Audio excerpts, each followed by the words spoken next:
그 이야기를 이제 들어보니까 저도 그 설문 내용을 같이 봤거든요. 그 느끼는 것들은 사실 뭐 2030이든 4050이든 뭐 다 비슷비슷한데 이제 여기서 한 가지 주목할 만한 점이 있었던 게 이제 업무예요.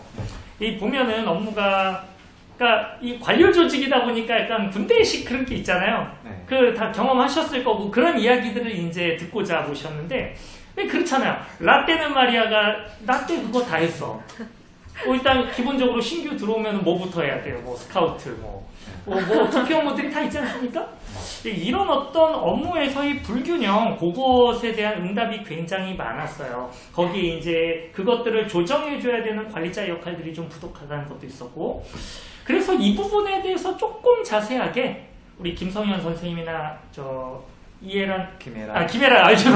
김혜란 선생님이 준비하신 걸로 아는데 김성현 선생님께서 좀 한번 이렇게 소개를 좀 관리자 갑질부터 먼저 들어갈까요? 네. 예, 김혜란 선생님께서 네. 먼저 좀. 제가 먼저. 네. 저는 관리자 갑질 사례에 대해서 저희가 받은 답안들을 좀 정리를 해가지고 왔는데요. 굉장히 다양한 사례들이 답변으로 들어왔어요. 저희가 예상했던 것을 넘어서는 정말 이런 일이 학교에서 일어났다고 싶은 사례들을 적어주셔서 이제 답변을 읽는 저희들의 마음도 참 안 좋았습니다. 다양하게 있었지만 몇 가지 키워드로 정리를 좀 해보았는데요. 먼저 인격 모독입니다. 인격 모독.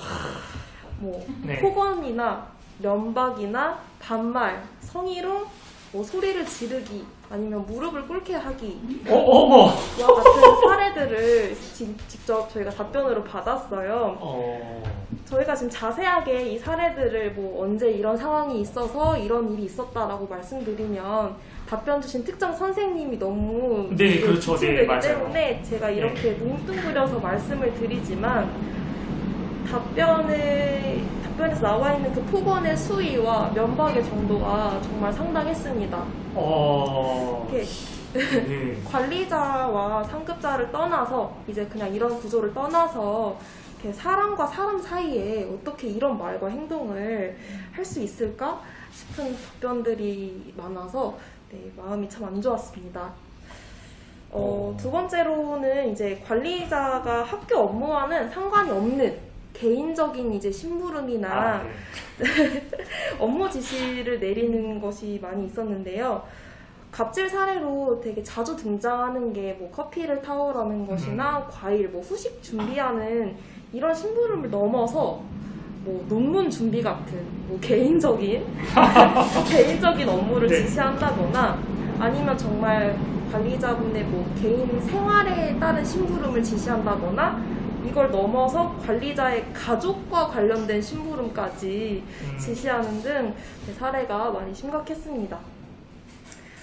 마지막으로는 가장 많이 들어온 사례인 권력 오남용인데요. 권력 오남용. 네. 불필요한 구두 결제를 강요하거나 대면 보고를 꼭 해라 라고 하거나 조퇴나 연가, 육아시간 사용을 자유롭게 하지 못하도록 분위기를 압박하고 신규 교사들을 모아놓고 조퇴를 사용하지 말아라 라고 대놓고 이제 이야기를 하는 사례도 있었고요.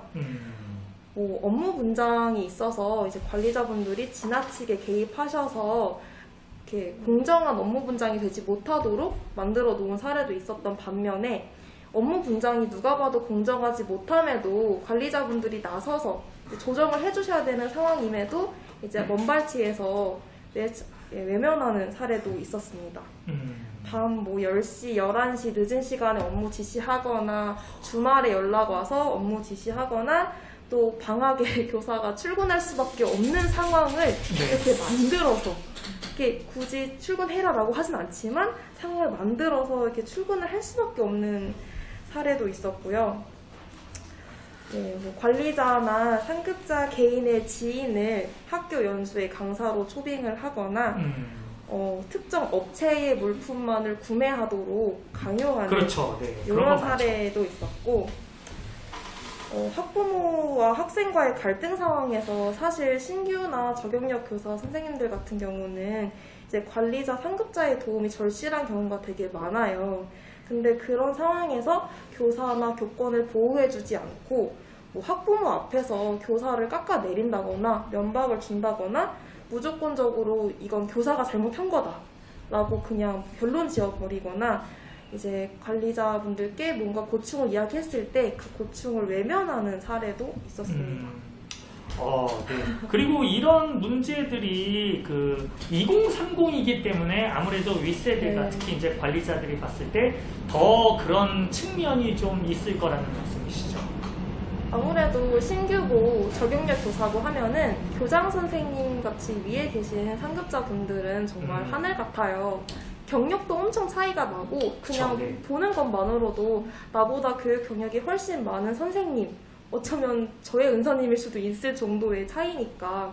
근데 이제 그런 분들이 뭔가 이제 부탁 아닌 부탁을 하면은 이게 학교 업무와 동떨어진 것을 알고 혹은 이게 좀 부당하다고 생각이 되더라도 거기에 어떻게 이건 아닌 것 같은데요 라고 할 수 있는 선생님이 과연 몇이나 계실까요? 네, 맞습니다.